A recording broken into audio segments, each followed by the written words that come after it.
आकाशवाणी चौकात भीषण अपघातात महिलेचा एक पाय आणि एक हाताचा चेंदामेंदा. जिल्हा रुग्णालयात उपचार सुरू.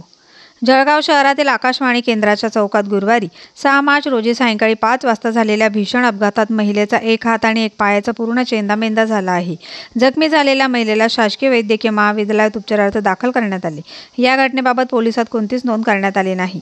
रागिणी चंपालाल पाटील वय 45 राहणार साईनगर भुसावळ असे गंभीर जखमी झालेल्या महिलेचे नाव आहे.